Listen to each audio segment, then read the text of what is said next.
الشيطان الرجيم. بسم الله الرحمن الرحيم.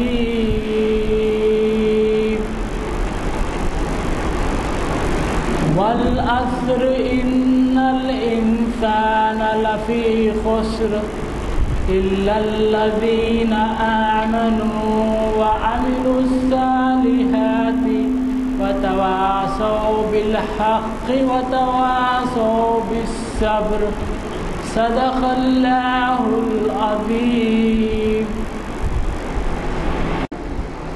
اور ابھی نماز عصر کی جماعت کے بعد اعلان کیا گیا، آج ہمارے درمیان آپ کے جانے پہچانے مقرر ڈاکٹر سید اسلام الدین مجاہد صاحب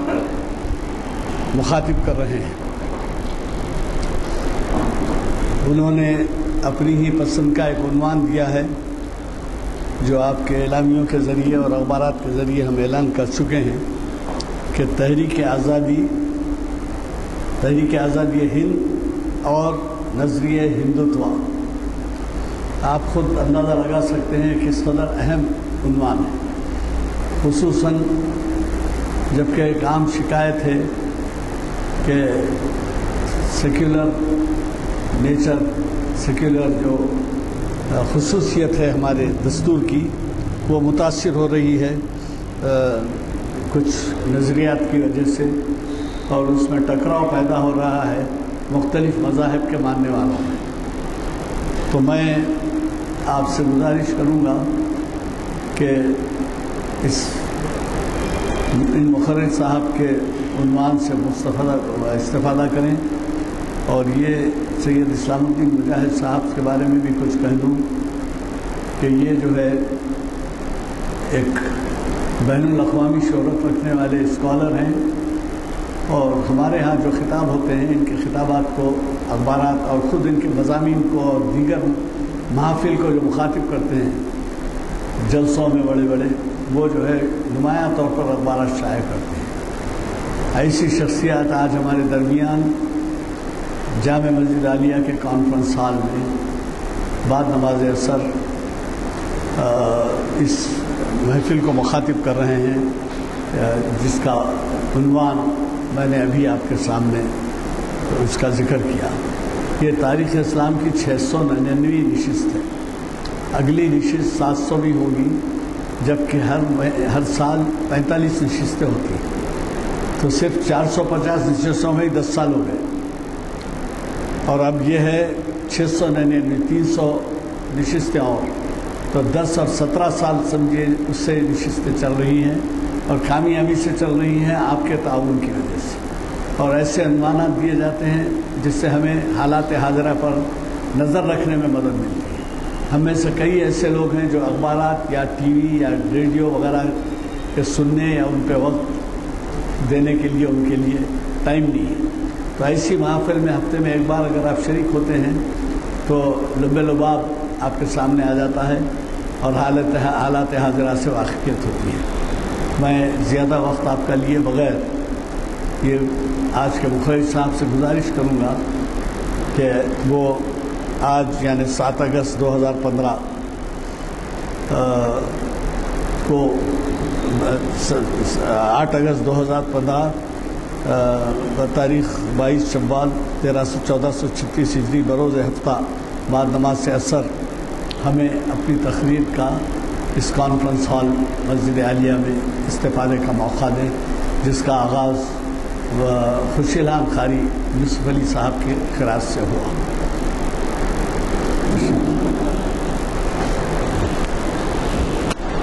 اسلام کی 699ویں نشست کے سلسلے میں میں نے جس عنوان کو منتخب کیا ہے اس کی صراحت ابھی آپ کے سامنے محترم جناب غلام عزانی صاحب نے پیش کر دی ہے. ہندوستان کی تحریک آزادی ہماری تاریخ کا ایک ایسا اہم ترین باب ہے کہ جس کو بار بار دہرانے سے خود ہمارے اندر ایک نئی قسم کی حرارت پیدا ہوتی ہے. ہر قوم آزادی چاہتی ہے اور ہندوستانی قوم نے جو آزادی حاصل کی اس کے لیے بے مثال اور بے شمار قربانیاں پیش کی گئی ہیں۔ یہ ملک یوں ہی آزاد نہیں ہوا، اس ملک کو آزاد کرانے کے لیے اس ملک میں رہنے والے تمام ہی طبقوں نے اپنا اپنا رول ادا کیا، اور خاص طور پر مسلمانوں کے تعلق سے یہ بات برملا کہی جا سکتی ہے کہ ان کا رول یہاں پر ایک میر کارواں کا رہا۔ دیگر قومیں جبکہ انگریزوں سے مراعات حاصل کر رہی تھی، مختلف قسم کے منصب اور مختلف قسم کے عہدے ان کو دیے جا رہے تھے، ایسے وقت ہندوستان کے مسلمان دار و رسن کی منزلوں کو طے کر رہے تھے۔ ہزاروں نہیں بلکہ لاکھوں مسلمانوں کے نام پیش کیے جا سکتے ہیں جنہوں نے تحریک آزادی کے اندر اپنی جانوں کی قربانیاں دی اور اس ملک کو آزاد کرایا۔ لیکن بدقسمتی کی بات یہ ہے کہ آزادی کا سورج طلوع ہوتے ہی مسلمانوں کی قربانیوں کو حرف غلط کی طرح مٹا دیا گیا، اور اب اس بات کی کوشش کی جا رہی ہے، بلکہ اس کے لیے باضابطہ تاریخ کو غلط انداز میں انٹرپریٹ کر کے، اس کی غلط تشریح کر کے، تاریخ کو مسخ کر کے یہ بتانے کی کوشش کی جا رہی ہے کہ مسلمانوں کا تحریک آزادی سے کوئی رول نہیں رہا، بلکہ اس کے اندر تو اور دوسرے لوگ تھے، اور ان کو اس طریقے سے آزادی کے ہیروز کی طور پر پیش کیا جا رہا ہے۔ لہٰذا میں نے یہ مناسب سمجھا کہ اس وقت ان طاقتوں کو بے نقاب کیا جائے جو آج اپنے آپ کو آزادی سے ہمکنار کرتے ہیں اور کہتے ہیں کہ ہم نے آزادی حاصل کی، حالانکہ ان کا رول تاریخ یہ بتاتی ہے کہ بہت ہی منفی قسم کا، بہت ہی نیگیٹو قسم کا ان کا رول رہا ہے۔ خاص طور پر ہندوتوا قوتیں جس طریقے سے آج ملک میں تاریخ کو مسخ کر کے نوجوان ذہن کو متاثر کر رہی ہے، اور اس کے ذریعے سے اس ملک کی پوری اقلیتیں خوف و ہراس کے ماحول میں زندگی گزارنے پر مجبور کر دی گئی ہے، ان کے سامنے اس حقیقت کو لانا ضروری ہے کہ یہ ملک کن کی قربانیوں سے آزاد ہوا ہے۔ چنانچہ اگر ہم تاریخ کا مطالعہ کریں تو یہ بات ہمارے سامنے آتی ہے کہ ملک کو انگریزوں کی غلامی سے آزاد کرانے میں، جیسا کہ میں نے کہا کہ مسلمانوں کی قربانیاں لاقابل فراموش رہی ہے۔ اگر آپ سراج الدولہ کی تحریک کا مطالعہ کریں، اگر آپ ٹیپو سلطان کی شہادت کو دیکھیں، اور پھر اس کے بعد علماء کرام کی قربانیوں کو دیکھیں، جن کا کام قال اللہ اور قال اللہ کی بات کرنا تھا، لیکن انہوں نے اس دور میں نعرہ جہاد دیا اور یہ کہا کہ اس وقت ملک کو آزاد کرانا دراصل ایک مذہبی فریضے کو انجام دینے کے برابر ہے۔ چنانچہ عبید اللہ سندھی، جن کو مالٹا کی جیل میں قید کر کے رکھ دیا گیا تھا، وہ اس وقت کے ایک بہت بڑے عالم دین تھے۔ پھر اسی طریقے سے کئی آپ کو مسلم مجاہدین کے نام ملتے ہیں، جس کے اندر مولانا محمد علی جوہر، شوکت علی، پھر اس کے بعد آخر کے دور میں مولانا ابوالکلام آزاد وغیرہ وغیرہ، ان سب کی قربانیوں کو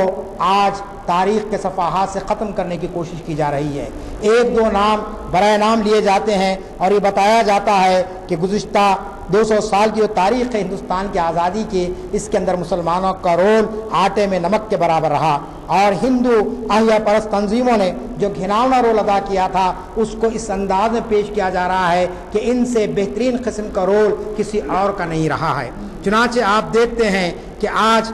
کی اس مختصر گفتگو کے اندر میں اس بات کو آپ کے سامنے پیش کرنے کی کوشش کروں گا کہ جس وقت مسلمان آزادی کا نعرہ لگائے ہوئے تھے، جس وقت مسلمان اس ملک کو آزاد کرانا چاہ رہے تھے، اس وقت یہاں کے ہندو احیا پرست تنظیمیں، ان کا منتہا مقصود ہندو راشٹر کا قیام تھا۔ وہ ملک کو آزاد کرانا نہیں چاہتے تھے، وہ ملک کے اندر ایک حقیقی جمہوری حکومت کو قائم کرنا نہیں چاہتے تھے، بلکہ ان کا مقصد صرف اور صرف ایک ہندو راشٹر کو قائم کرنا چاہیے تھا۔ چنانچہ آپ جانتے ہیں آج جو ہندوتوا کا نعرہ آپ سن رہے ہیں، اور آج کی نوجوان نسل یہ سمجھ رہی ہے کہ ہندوتوا کی طاقتیں آج برسر اقتدار آئی ہے، آج مضبوط ہوئی ہے، آج مستحکم ہوئی ہے، حالانکہ حقیقت یہ ہے کہ یہ ہندوتوا کا نظریہ اس دور میں عام ہوا جبکہ ہندوستان کے اندر آزادی کی تحریک چلائی جا رہی تھی۔ چنانچہ چند نام میں آپ کے سامنے رکھوں گا: لال لاجپت رائے، بالا گنگادھر تلک، ونائک ساورکر، اور اسی طریقے سے مدن موہن مالویہ۔ یہ تاریخ کے اندر آپ کو نام ملیں گے کہ جن کو ہم آزادی کے ہیروز کی حیثیت سے ہماری حکومت اور دیگر لوگ پیش کرنے کی کوشش کرتے ہیں، لیکن اگر ان کی سرگرمیوں کا اگر آپ جائزہ لیں تو آپ جانتے ہیں انہوں نے یہاں کے عوام کو، ہندو اکثریت کو اور انگریزوں کو یہ باور کرایا تھا کہ وہ ملک کی آزادی کی خواہش مند نہیں ہے، بلکہ وہ مسلمانوں کو زیر کرنا چاہتے ہیں۔ آزادی کی تحریک کے اندر یہ سارے ہندو احیا پرست تنظیمیں یہ چاہتی تھی کہ یہاں انگریزوں کا اقتدار باقی رہے اور مسلمانوں کو انگریزوں سے ڈرا اور دھمکا کر ان کو جسے زیر کیا جائے، ان کو نیچا دکھایا جائے۔ اس کی اصل وجہ یہ تھی کہ انگریز بھی اس حقیقت سے واقف تھے اور ہندو احیا پرست بھی اس بات سے واقف تھے کہ انہوں نے مسلمانوں سے اقتدار چھینا تھا۔ آپ جانتے ہیں کہ ایسٹ انڈیا کمپنی کے قائم ہونے سے پہلے ہندوستان میں مسلمانوں کی حکومت تھی۔ مغلیہ سلطنت کا آخری دور چل رہا تھا اور بہادر شاہ ظفر اس وقت برائے نام صحیح لیکن یہاں کے حکمران تھے اور بادشاہ کی حیثیت سے یہاں کی عوام ان کو تسلیم کرتی تھی۔ اور اس سے پہلے آپ جانتے ہیں کہ جتنے ہی مسلم حکومتیں رہی 800 سالہ یہ دور جس کے اندر مسلمانوں نے کئی کارہائے نمایاں انجام دیے، ان سارے کارہائے نمایاں کو ختم کرنے کے لیے انگریزوں نے یہاں پر ان ہندو احیا پرست تنظیموں سے اپنا گٹھ جوڑ قائم کیا اور مسلمانوں کو اپنا ایک مشترکہ دشمن تصور کرتے ہوئے ان کو جو ہے نا اپنے خود ساختہ نظریات مسلمانوں پر مسلط کرنے کی کوشش کی اور اس کے لیے باضابطہ برطانوی سامراج کا انہوں نے ساتھ لیا۔ چنانچہ میں ایک مثال آپ کے سامنے رکھوں، بنکم چندر چٹرجی جو اس دور میں برطانوی وظیفے کی بنیاد پر انگریزوں سے وظیفہ لے کر انہوں نے جا کر باہر تعلیم حاصل کی تھی اور ہندوستان واپس آئے، اور واپس آنے کے بعد انہوں نے ایک خطرناک قسم کی کتاب لکھی جو آنند مٹھ کے نام سے جانی جاتی ہے۔ یہ اگرچہ ایک ناول ہے لیکن اس ناول کو اگر آپ پڑھیں گے جو بازار میں اب بھی دستیاب ہے، جس کے کئی ترجمے ہو چکے ہیں، اس کے اندر مسلمانوں کے خلاف زہر اگلا گیا۔ اس میں مسلم حکمرانوں کے تعلق سے ایسی باتیں بیان کی گئی ہے کہ جو اخلاقی حیثیت سے بھی انتہائی خطرناک ہے اور تاریخی حیثیت سے بھی اس کا کوئی ثبوت نہیں ملتا ہے۔ چنانچہ انہوں نے اپنے ناول کے اندر وہ نظم بھی لکھی جو وندے ماترم کے نام سے جانی جاتی ہے، اور وندے ماترم کا اگر آپ ترجمہ پڑھیں گے تو آپ کو معلوم ہوگا کہ اس میں ہندوستان کو ایک مادر وطن کی حیثیت سے پیش کیا گیا اور اس کی پرستش کرنا، اس کی پوجا کرنا ہر شہری کے لیے ہندوستان میں رہنے والے ہر شخص کے لازمی قرار دیا گیا۔ چنانچہ آپ دیکھ رہے ہیں کہ آج حکومت اس بات کی کوشش کر رہی ہے کہ کسی طریقے سے وندے ماترم کو لازمی قرار دے دیا جائے۔ تعلیمی اداروں کے اندر خاص طور پر سینٹرل اسکول جو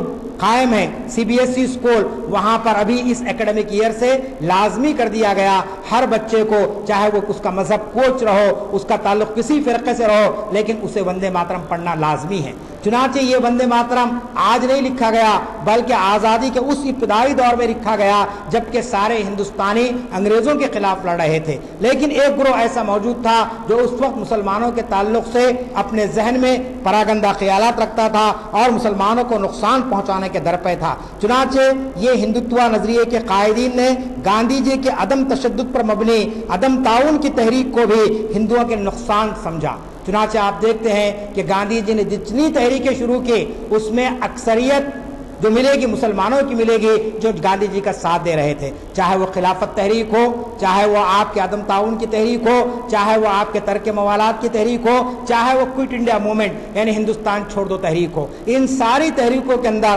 آپ دیکھیں گے یا تو ایسے ہندو تھے جو سیکولر ذہن رکھتے تھے یا پھر مسلمان تھے جن کے سامنے ملک کی آزادی سب سے اہم ترین چیز تھی اور اس کے لیے انہوں نے گاندھی جی کی قیادت کو قبول کر لیا تھا۔ چنانچہ گاندھی جی کے عدم تشدد پر ان لوگوں نے تنقیدیں کی اور یہ ہندوتوا کے نظریے کے حامی اپنے مسولینی اور ہٹلر کو انہوں نے اپنا لیڈر تسلیم کیا اور وہ چاہتے تھے کہ اس ملک کی آزادی کے بعد یہاں پر ہٹلر کی طرز حکومت قائم کی جائے، یعنی ایک ایسا ملک جہاں پر ایک خاص طبقہ، ایک خاص فرقہ اور ایک خاص مذہب کی جو ہے نا یہاں پر شناخت باقی رہے اور دیگر تمام لوگوں کی شناخت کو، ان کے تشخص کو ختم کر دیا جائے۔ چنانچہ آپ دیکھتے ہیں کہ مختلف سطحوں پر آزادی کی تحریک کے اندر یہ گروہ اس انداز میں شامل ہوا کہ اس گروہ نے بجائے انگریزوں سے راست طور پر مکمل آزادی حاصل کرنے کے بجائے ان سے مراعات حاصل کیے۔ چنانچہ خود کانگریس جو قائم ہوئی اور کانگریس کے اندر جو گروہ اس وقت فرقہ پرست ذہنیت رکھتا تھا اس نے باضابطہ یہ اعلان کیا تھا کہ کانگریس کا مقصد حصول آزادی نہیں ہے بلکہ کانگریس کا مقصد انگریزوں کے ساتھ مذاکرات کر کے، بات چیت کر کے اپنے حقوق کو طلب کرنا ہے اور یہاں جو مسلمان رہتے ہیں ان کے جو ہے نا جمہوری حقوق کو ہڑپ کر لینا یا ان کے جو حقوق پر ڈاکہ ڈالنا، یہ ان کا مقصد تھا۔ چنانچہ آپ دیکھتے ہیں کہ اس دور میں ایسی تحریکیں شروع ہوئی اور ونائک ساورکر جس کا بہت چرچا ہے ان دنوں، اور آزادی کے 60 سال کے بعد جن کا پورٹریٹ پارلیمنٹ میں لگایا گیا، انہوں نے باضابطہ کتاب لکھی ہندوتوا کے نام سے، اور وہ کتاب کے اندر انہوں نے اپنے سارے نظریات کو پیش کیا۔ ونائک ساورکر نے ہندوتوا کے نام پر جو کتاب تحریر کی، اس کے اندر انہوں نے اس بات کو ثابت کرنے کی کوشش کی کہ یہاں رہنے والے سارے لوگ ہندو ہیں، ان کا کوئی اور مذہب نہیں ہو سکتا ہے، ان کی کوئی اور تہذیب نہیں ہو سکتی ہے۔ چنانچہ ساورکر کے نظریے کو آزادی سے پہلے اور آزادی کے بعد اس انداز میں پیش کیا گیا کہ آج آپ دیکھتے ہیں کہ وہ ایک بہت بڑے ہیرو کے حیثیت سے آج ہندوستانی عوام کے درمیان میں پیش کیے جا رہے ہیں، اور یہ ثابت کیا جا رہا ہے کہ ساورکر کا جو نظریہ ہے ہندوتوا کا، وہی دراصل ہمارا نظریہ ہے، یعنی موجودہ حکومت کا نظریہ ہے، اور اسی بنیاد پر ہم یہاں پر حکمرانی کرنا چاہتے ہیں۔ چنانچہ اس تعلق سے دو چار باتیں میں آپ کے سامنے رکھنا چاہتا ہوں کہ آپ دیکھتے ہیں کہ ساورکر کے نظریے کو بعد میں جن لوگوں نے بہت زیادہ تقویت دی، اس کے اندر آپ ایک نام آپ کو ملتا ہے کہ اور نیشنالٹی، جو بنچ آف تھاٹ کے نام سے یہ کتاب یہ لکھی گئی ہے۔ آر ایس ایس کے جو بانی تھے ہیڈ گوار، انہوں نے یہ کتاب لکھی۔ آر ایس ایس کا قیام 1925 میں ہوا۔ اخبارات میں آپ مسلسل پڑھ رہے ہیں کہ بعض فرقہ پرست بڑے بڑے دانشور یہ کہہ رہے ہیں کہ صاحب 125 سال کے بعد ہم کو حکومت کرنے کا موقع ملا ہے۔ حالانکہ ہندوستان کو آزاد ہوئے 65 سال یا 66 سال ہو رہے ہیں، لیکن یہ کہا جا رہا ہے کہ 125 سال کے بعد ہم کو آزادی ملی ہے۔ اب ہم یہ چاہتے ہیں کہ ہم نے 125 سال پہلے جو خواب دیکھے تھے، ان خوابوں کو ہم جو ہے نا شرمندہ تعبیر کرنا چاہتے ہیں، ان خوابوں کو ہم عملی جامہ پہنانا چاہتے ہیں۔ چنانچہ ہیڈگوار نے جو 1925 میں راشٹریہ سیوک سنگھ جو اپنی پارٹی قائم کی آر ایس ایس کے نام سے، اس کی بنیاد یہ تھی کہ اس ملک میں ہندوتوا نظریے کو عام کیا جائے، جمہوریت کو ختم کیا جائے، سیکولرزم کو ختم کیا جائے، اقلیتوں کے جو حقوق دستور نے ان کو عطا کیے ہیں اور دستور نے جس کی ضمانت دی ہے، ان سارے حقوق ختم کیا جائے۔ چنانچہ انہوں نے اپنی کتاب بنچ آف تھاٹ کے اندر یہ بات لکھی ہے۔ دوسری کتاب گولوالکر کی کتاب ہے وی اینڈ آور نیشن ڈیفائن۔ اس کتاب کا بھی اگر آپ مطالعہ کریں، 3 کتابوں کا اگر آپ مطالعہ کریں گے تو آپ کو نظریہ ہندوتوا کیا ہے بہت آسانی کے ساتھ سمجھ میں آ جائے گا۔ پہلی کتاب ساورکر کی ہے ہندوتوا کے نام سے، پھر آپ کے ہیڈگوار کی کتاب ہے بنچ آف تھاٹ کے نام سے، پھر گولوالکر کی کتاب ہے وی اینڈ آور نیشن ڈیفائن۔ اس کے اندر بھی انہوں نے جو بات کی وہ یہ ہے کہ اب ملک آزاد ہو گیا ہے، اب اس ملک کی آزادی کے بعد یہاں عیسائیوں اور مسلمانوں کو یہاں پر ہماری تہذیب کو قبول کرنا پڑے گا، اور ہماری تہذیب سے ہٹ کر جو بھی تہذیب قبول کی جائے گی اس کو ہم تسلیم کرنے کے لیے تیار نہیں ہیں۔ چنانچہ آج آپ دیکھ رہے ہیں کہ آزادی کی تحریک میں ایک نئے باب کو شامل کیا گیا، اور وہ نیا باب یہی ہے کہ ہندوتوا کی تحریک نے کس طریقے سے اس ملک کو آزادی عطا کی ہے۔ حالانکہ تاریخی حقائق یہ ثابت کرتے ہیں کہ ہندوتوا کے نظریہ رکھنے والوں نے کبھی بھی آزادی کی تحریک میں عملاً حصہ نہیں لیا، بلکہ آپ دیکھیں گے کہ ساورکر نے معافی نامہ لکھا باضابطہ انگریزوں کے سامنے کہ میں انگریزوں کا مخالف نہیں ہوں، میں انگریزوں کا وفادار ہوں۔ بنکم چٹرجی نے کہا کہ میں انگریزوں کا وفادار ہوں، میں انگریزوں کے خلاف بغاوت سوچ نہیں سکتا ہوں۔ اسی طریقے سے جتنے بڑے بڑے ان کے لیڈرز رہے، ان سب نے انگریزوں سے عہد پیمان کیا اور وفاداری نبھائی انہوں نے، لیکن جیسے جیسے آزادی قریب آتی گئی، انگریزوں کی جو پھوٹ ڈالو اور حکومت کرو کا جو نظریہ تھا، وہ نظریہ جب عام ہو گیا تو آپ دیکھتے ہیں کہ ان کے جو شاگرد تھے،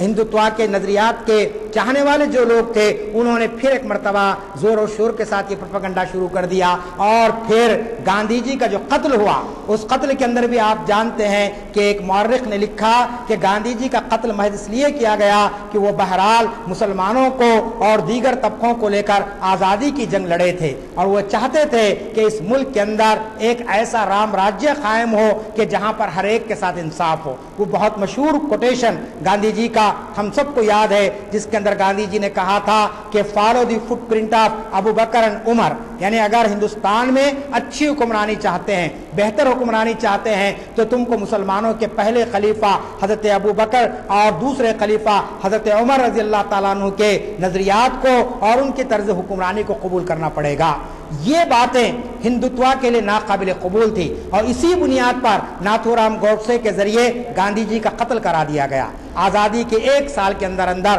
آپ دیکھتے ہیں کہ جس کو اسی ملک کے رہنے والوں نے بابا قوم قرار دیا تھا، جدوجہد آزادی کا ہیرو قرار دیا تھا، اس کا قتل ہوتا ہے محض اس بنیاد پر کہ اس شخصیت نے اس ملک میں ہندوتوا یا پھر ایسی جارحانہ قوتوں کو ابھرنے یا ان کو حکومت بنانے کا موقع نہیں دیا ہے۔ لیکن آج آپ دیکھتے ہیں کہ ماحول بہت زیادہ خطرناک ہو گیا ہے اور ایک ہیجانی ماحول اور ایک اضطرابی ماحول پیدا ہو گیا ہے، جس کے اندر محب وطن شہریوں کی بڑی ذمہ داری ہوتی ہے کہ وہ اس ملک کو ہندوتوا کی طاقتوں سے بچانے اور اس ملک کے اندر صحیح اقدار پر سیکولرزم کو فروغ دینے کے آگے بڑھیں۔ اس کے لیے 2-4 باتیں میں آپ کے سامنے رکھنا چاہتا ہوں۔ سب سے پہلی بات تو یہ ہے کہ کسی ملک کی تحریک آزادی کا مطالعہ اس قوم کو کے لیے لازمی ہے۔ اگر آپ ہندوستان کی تحریک آزادی کا مطالعہ نہیں کرتے ہیں تو لازمی چیز ہے کہ ہماری آنے والی نسلیں، یعنی ہمارے بعد کی جو نسلیں ہوں گی، وہ یقیناً مغلوب ہو کر زندگی گزاریں گی، محکوم ہو کر زندگی گزاریں گی، کیونکہ وہ اپنے اسلاف کے کارناموں سے واقف نہیں ہوں گی۔ آج آپ جانتے ہیں ہمارے اور آپ کے بچے مولانا ابوالکلام آزاد، مولانا محمد علی جوہر یا شوکت علی، اس کے علاوہ کسی اور چوتھے نام کو وہ یاد نہیں رکھے ہیں۔ کیوں؟ اس لیے کہ تاریخ کی کتابوں میں وہ نام آپ کو نہیں ملتے ہیں۔ ان کو یہ نہیں معلوم کہ کون سے دور کے اندر مسلم صحافیوں نے کس قسم کا کردار ادا کیا، مسلم مجاہدین نے کس قسم کا کردار ادا کیا، علماء نے کس قسم کا کردار ادا کیا۔ لیکن آج تاریخ کو مسخ کر کے حکومتی سطح پر تحقیقی اداروں کے ذریعے 2 ادارے ہمارے سامنے ہیں۔ ایک انڈین ہسٹوریکل ایسوسی ایشن، آپ جانتے ہیں کہ تاریخ کا بہت ہی مشہور یہ ادارہ ہے، اور اس کی ذمہ داری ایک ایسے پروفیسر کو دی گئی ہے جو RSS کا کمیٹڈ ورکر ہے۔ اگرچہ کہ وہ پروفیسر ہے لیکن ایک کمیٹڈ ورکر ہے، اور ان کو یہ ذمہ داری دی گئی ہے کہ وہ اس تحقیقی ادارے کی ذمہ داری سنبھالیں۔ اس کی صدارت انہوں نے قبول کی، اور اس کے بعد آج جس انداز میں وہاں پر کام ہو رہا ہے اس سے یہ اندازہ ہو رہا ہے کہ اب تاریخ کو پوری طریقے سے مسخ کر کے رکھ دیا جائے گا۔ چنانچہ ہسٹری کے اندر آج یہ عنوان لگ چکا ہے کہ مسلم انویڈرز، یعنی مسلم حکمران نہیں، مسلم یہاں پر حملاور کی حیثیت سے آئے، حالانکہ مسلمان حملاور کی حیثیت سے نہیں آئے۔ جتنے بھی مسلم حکمران رہے آپ دیکھتے ہیں کہ انہوں نے ہندوستان کو آئے اور یہاں انہوں نے حکومت کی اور ہندوستان کو بہت کچھ دیا، اور اس کے بعد ان کا انتقال بھی ہوا تو اسی سرزمین میں پیوند خاک ہوئے، لیکن ان کو حملاوروں کی حیثیت سے پیش کیا جاتا ہے۔ آپ جانتے ہیں کسی حکمران کو یا کسی قوم کو حملاور قرار دینا دراصل اس قوم کو یہ بتانا ہے کہ تم اس ملک کے حقیقی باشندے نہیں ہیں۔ یہ صورتحال آج اس ملک میں پیدا کی جا رہی ہے کہ مسلمان حملہ آور ہیں، عیسائی حملہ آور ہیں۔ اصل کون ہے؟ اصل آرین ہے، اور آرین ہی کو یہاں پر حکومت کرنے کا حق حاصل ہے، برہمن کو یہاں پر حکومت کرنے کا حق حاصل ہے۔ اس قسم کے جو رجحانات آگے آتے جا رہے ہیں، اس کے نتیجے میں ایک خطرناک قسم کی صورتحال پیدا ہو گئی ہے۔ چنانچہ ہماری یہ ذمہ داری بنتی ہے کہ ہم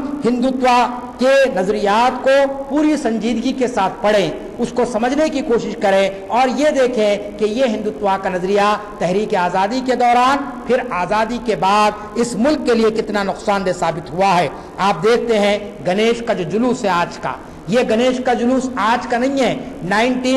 یعنی آپ دیکھتے ہیں کہ 40 سے پہلے بالا گنگادھر تلک نے اس کو شروع کیا تھا۔ اس کے پیچھے فلسفہ کیا تھا؟ اس کے پیچھے فلسفہ یہ تھا ہندو احیا پرستی کو فروغ دیا جائے، ہندو ریوائولزم، یعنی ہندوازم ختم ہو رہا تھا، ہندو طبقے کے اندر کوئی ایسی چیز نہیں تھی جو اس قوم کو متحد کر سکے۔ چنانچہ بالا گنگادھر تلک نے آپ کے جو ہے نا گنیش جلوس کا اہتمام کیا اور یہ ثابت کرنے کی کوشش کی کہ یہ سب کا تہوار ہے، سارے ہندو اس میں متحد ہو کے رہ سکتے ہیں۔ چنانچہ اس قسم کے جو تہوار کہیے، مختلف قسم کے ان کے میٹنگز کہیے، یا مختلف قسم کی جو ایسوسیشنز انہوں نے قائم کی، ان سب کا مقصد دراصل کسی بھی طریقے سے اس ملک میں اپنے نظریات کو قائم کرنا ہے۔ آج جبکہ حکومت ان کے ہاتھوں میں ہے، آپ دیکھتے ہیں کہ تحریک آزادی میں جن کا رول برائے نام رہا یا جن کی قربانیاں برائے نام رہی، اس کو بڑا چڑھا کر پیش کیا جا رہا ہے۔ یہ ثابت کیا جا رہا ہے کہ یہی حقیقی ہیرو ہیں، ان کے ذریعے ہی ملک آزاد ہوا ہے اور ان کو ہی حکومت کرنے کا حق حاصل ہے۔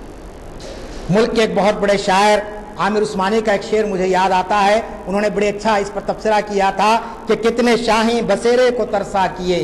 کتنے شاہی بسیرے کو ترسا کیے، باغ پر چھا گئے کتنے زاغ و زخن، کتنے اہل وفا دار پر چڑھ گئے، کتنے اہل وفا دار پر چڑھ گئے، کتنے اہل ہوس بن گئے نورتن۔ کہ آج کتنے اہل ہوس ہیں جو نورتن بن گئے ہیں، جو یہ دعویٰ کر رہے ہیں کہ اس ملک کو ہم نے آزادی دلائی، ہم نے جو اس کو آگے بڑھایا ہے۔ ایسے موقع پر میں آپ کے سامنے ایک کتاب رکھتا ہوں خاص طور نوجوانوں کے لیے۔ ڈاکٹر حسن الدین احمد صاحب جو ہمارے شہر کے ایک بڑے بزرگ شخصیت ہیں، ریٹائرڈ IAS آفیسر ہیں، انہوں نے ابھی حال میں کتاب لکھی ہے تحریک آزادی کے آخری مرحلے میں مسلمانوں کے مسائل۔ آپ جانتے ہیں کہ یہ شخصیت 90 سال 92 سال پورے کر چکے ہیں، اس کے باوجود ان کے متعلقہ آپ اندازہ لگائیے کہ سارے تاریخی حقائق کو انہوں نے جمع کیا ہے۔ کچھ مواد میں نے اس میں سے بھی لیا ہے، اسی لیے میں چاہتا تھا کہ یہ کتاب آپ کے سامنے رکھو۔ خاص طور پر ہمارے نوجوانوں سے گزارش ہے کہ وہ ایسی کتابوں کا مطالعہ کریں تاکہ آپ کے سامنے یہ حقیقت آ سکے کہ ہم کس دور میں رہتے ہیں اور آج کے حالات کیا ہیں اور آنے والے حالات کے اندر ہم کو کس طریقے سے مقابلہ کرنا چاہیے۔ چنانچہ ڈاکٹر صاحب نے، میں 2-4 کوٹیشن ان کے آپ کے سامنے رکھنا چاہتا ہوں جو انہوں نے بڑے اچھے انداز میں پیش کی ہے۔ انہوں نے یہ بتایا اس کے اندر کہ سب سے اہم بات وہ یہ تھی کہ 1920 کے لگ بھگ ہندو مسلم اتحاد کے شاندار اظہار کی وجہ سے برطانوی سامراج کو اپنی بقا کی فکر ہوئی۔ آپ جانتے ہیں کہ تحریک آزادی جو شروع ہوئی اس کے اندر جیسا کہ میں نے ابتدا میں کہا ہندو اور مسلمان دونوں شامل تھے، اور ان کے اتحاد کو دیکھ کر انگریز پریشان ہو گئے۔ چنانچہ انگریزوں نے پھوٹ ڈالو حکومت کرو پالیسی کے لیے کام کرنے کی ان کو آدمیوں کی ضرورت پڑی۔ چنانچہ خفیہ اطلاعات کے ذریعے ان کو سوامی شردانند جی اپنے مطلب کے آدمی معلوم ہوئے۔ ان کے والد انگریزی حکومت میں پولیس کے عہدیدار تھے۔ دیانند سرسوتی سے کافی متاثر ہوئے، ان کا شمار کانگریس کے اہم قائدین میں تھا، لیکن ہم دیکھتے ہیں کہ انگریزوں نے انہیں بلایا اور کہا کہ ہم ہندوستان کو آزادی دینے تیار ہے، لیکن اس سے پہلے ہندوؤں کو پیچیدہ مسائل کا سامنا کرنا ہوگا۔ مسلمان ملک پر حاوی ہو جائیں گے، ہندو ہماری غلامی سے نکل کر پھر مسلمانوں کی غلامی واپس چلے جائیں گے۔ دیکھیے آپ، انگریزوں نے یہ پٹی پڑھائی ان ہندو احیا پر تنظیموں کو کہ اگر ہم آزادی دے دیں گے تو آزادی تو ہم دے دیں گے، لیکن ہندو پھر سے مسلمانوں کی غلامی میں آ جائیں گے، لہٰذا بہتر یہ ہے کہ تم آزادی کی تحریک سے اپنے آپ کو الگ کر دو اور ہندو اکثریت کو عسکری قوت بنایا جائے۔ چنانچہ اس کے بعد کئی لوگ شروع ہوئے اور انہوں نے ریکنورژن ٹو ہندوازم نام کی تحریک شروع کی۔ آج جو آپ دیکھ رہے کنورژن یعنی تبدیلی مذہب، جو لوگ مسلمان ہیں ان کو ہندو بنانے کی کوشش کی جا رہی ہے۔ مختلف شہروں کے اندر سے آپ کو اطلاعات مل رہی ہے کہ فلاں مقام پر اتنے لوگوں کو جو ہے نا گھر واپسی کا پروگرام کیا گیا، اتنے لوگوں کو ہندو بنا دیا گیا۔ تو یہ کنورژن کا نظریہ اسی دور سے آغاز ہوتا ہے۔ پھر اس کے آگے وہ لکھتے ہیں کہ 1937 میں ساواکر، جس کا ذکر میں نے کیا کہ وہ ہندو مہاسبھا کے صدر بنے، اور ساواکر، تلک اور مونجے نے مل کر ملک میں گنیش جلوسوں کا اہتمام کیا۔ آج جو یہ گنیش جلوس آپ دیکھ رہے ہیں یہ اس دور کی پیداوار ہے اور اس کے ذریعے ہندو ریویلزم کی بات کی گئی۔ پھر اسی طریقے سے 1925 میں کیشو ولی رام ہیڈگوار نے راشٹریہ سیوک سنگھ کی بنیاد رکھی جو انگریزوں کی پھوٹ ڈالو اور حکومت کرو کی پالیسی تھی۔ یہ سارے نظریات آپ کے سامنے رہنی چاہیے تاکہ آپ کو معلوم ہو سکے کہ ہندوستان کی آزادی کے لیے کون سے لوگ تھے جنہوں نے اپنی قربانیاں دی۔ ہم نہیں بلکہ آج پوری دنیا اس بات کو تسلیم کرتی ہے کہ مسلمانوں نے اس ملک کو آزاد کرایا، اس کے لیے ہر قسم کی قربانیاں دی، لیکن آزادی کے بعد جو صورتحال پیدا ہوئی ہے اس صورتحال کو دور کرنے کے لیے میں نے آج کا یہ عنوان منتخب کیا ہے، اور آپ کو اس بات کی دعوت فکر دینا چاہتا ہوں کہ خاص طور پر ہم ہمارے بچوں کے لیے خاص طور پر ایسے لٹریچر کو تیار کریں جس کے ذریعے سے ان کو یہ معلوم ہو سکے کہ مسلمانوں کی قربانیاں کیا رہی۔ اس عنوان پر تو بہت سارے جلسے ہمارے ہوتے ہیں، بہت سارے سیمینار ہوتے ہیں کہ مسلمانوں کا آزادی میں کیا حصہ رہا ہے، لیکن آزادی کو سبوٹیج کرنے میں کن کا رول رہا ہے، کون انگریزوں کے رازدار بن کر آزادی کے کاز کو نقصان پہنچائے ہیں، اس کا بھی ذکر آنا آج کل ضروری ہے۔ اس کا ہم ذکر نہیں کرتے ہیں۔ ہم یہ سمجھتے ہیں کہ صاحب اس سے ایک فرقہ وارانہ کشیدگی پیدا ہو جائے گی، اس سے جو ہے نا کسی کے جذبات برانگیختہ ہوں گے، لیکن تاریخ کو بیان کرنا ضروری ہے۔ تاریخ کے اندر بعض تلخ حقائق بھی ہوتے ہیں اور بعض صحیح حقائق بھی ہوتے ہیں۔ آج تاریخ کو جو ہے نا مسخ کر کے پیش کیا جا رہا ہے اور ہم پر اس ملک کی تقسیم کے ذمہ دار ہیں۔ آپ جانتے ہیں کہ آزادی کے آتے آتے یہ ملک کی تقسیم ہو گئی۔ اور اس تقسیم کی ذمہ داری بھی مسلمانوں کے کندھوں پر ڈال دی گئی ہے۔ اب اس کے بعد آپ دیکھ رہے ہیں کہ اب یہ کہا جا رہا ہے کہ آپ کا ملک بن چکا ہے، اب آپ آزاد ہو گئے ہیں، لہٰذا آپ جائیے کسی اور ملک میں اپنا جو ہے نا وہاں کی شہریت اختیار کیجئے، یہ ملک تو ہمارا ہے کیونکہ ہم نے اس کو آزاد کرایا ہے۔ ایسے ماحول کے اندر ہم کو خاص طور پر آگے بڑھنا چاہیے، اور میں یہ کہنا چاہوں گا کہ تحریک آزادی کے اس عنوان کو ہم جذباتی انداز میں نہیں بلکہ بہت ہی تحقیقی انداز میں، بہت ہی آبجیکٹیوٹی کے ساتھ اس کا ہم مطالعہ کریں، اور کچھ ایسی نشستیں ہم منعقد کریں جس کے اندر بڑی سنجیدگی کے ساتھ ہمارے مورخین، غیر مسلم مورخ ہو سکتے ہیں، ان کو ہم مدعو کریں اور ان سے ہم سنیں اور ان کو ہم سمجھانے کی کوشش کریں کہ آزادی کی یہ تحریک کس طریقے سے سیکولر دھارے پر چل رہی تھی اور بعد میں کس طریقے سے اس کو ہائی جیک کر لیا ہندوتوا قوتوں نے، اور اس کے بعد آج جبکہ پورے ملک کے اندر یہ ہندوتوا طاقتیں اس طریقے سے آگے بڑھ رہی ہیں اور اس تحریک کو نقصان پہنچانے کی کوشش کی جا رہی ہے، لہٰذا میں نے آج کی گفتگو کے لیے یہ عنوان بنایا، اور چونکہ ذرا مجھے اور بھی کچھ اور ایک جگہ جانا ہے فوری مغرب میں، لہٰذا آپ سے رخصت لیتے ہوئے یہی آپ کو دعوت فکر دینا چاہتا ہوں کہ یہ عنوان ایک بہت ہی اہم ترین عنوان ہے۔ آپ بزرگ ہیں، آپ بہت سے لوگوں نے آزادی دیکھی ہے اور آزادی کے بعد بھی انہوں نے بہت سا انہیں اچھا دور گزارا ہے، لیکن آنے والے دنوں میں ہم کو اس بات کا اندیشہ ہے، اس بات کا خطرہ ہے کہ ہماری نوجوان نسل اگر تحریک آزادی کے مختلف مرحلوں سے واقف نہیں ہوگی تو ایک قسم کی ذہنی مروبیت کا شکار ہو جائے گی، اور ذہنی مروبیت کسی قوم کے لیے بہت بڑا خطرہ بن جاتی ہے اور اس کے لیے سوائے غلامی کے اور کچھ نہیں رہتا ہے۔ یہ چند باتیں کہتے ہوئے میں آپ سے رخصت دینا چاہتا ہوں، شکریہ، خدا حافظ۔